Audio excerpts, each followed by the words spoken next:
बहुत खुशी अच्छी उपमुख्यमंत्री को देखा करला परे गाँवासी बहुत खुशी हुई से माने सजबाज सब करी गीत एवं नाच माध्यम से मत स्वागत कर मो पर आशा रखी कि आगामी दिन मानक आम भाया अंचल जो अंचल कि मेडिकल कौन सुविधा ना यही भली दुर्गम अंचल से अनेक समस्या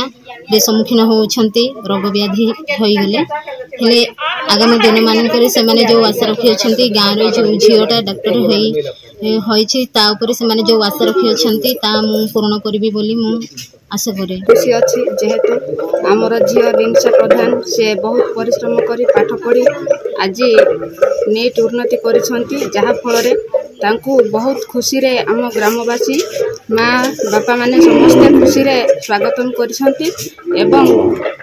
आमर आशा अच्छी जे लिंसा प्रधान आम गाँ को उन्नति कर भविष्य में भल पाठ पढ़ी डॉक्टर है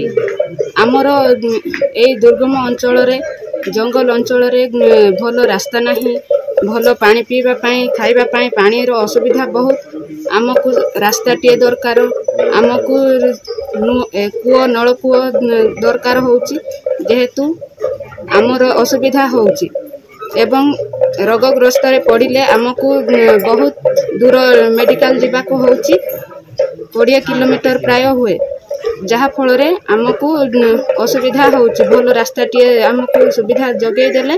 आमे सहजरे सुविधा गाड़ी करके जाई पारिबो तेणु आमे आशा रखीचु लिंसा प्रधान झील को जे से एभली जंगल अंचल रहुथिबा झील पाठ पढ़ी डॉक्टर होइथिबारु आज आम स्वागत कले आम जाइथिलु उपमुख्यमंत्री इनवाइट करथिले तांकर इंटरव्यू थिला लिंसार केमती कौन स्ट्रगल करथिला आ गाँव परिस्थिति कौन से संघर्ष केमती थिला सब पचारि बुझीथिले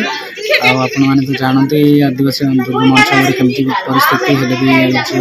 निजर परिश्रम दृढ़ शक्ति इच्छा शक्ति बल से आज नीट क्वालिफाई करछि।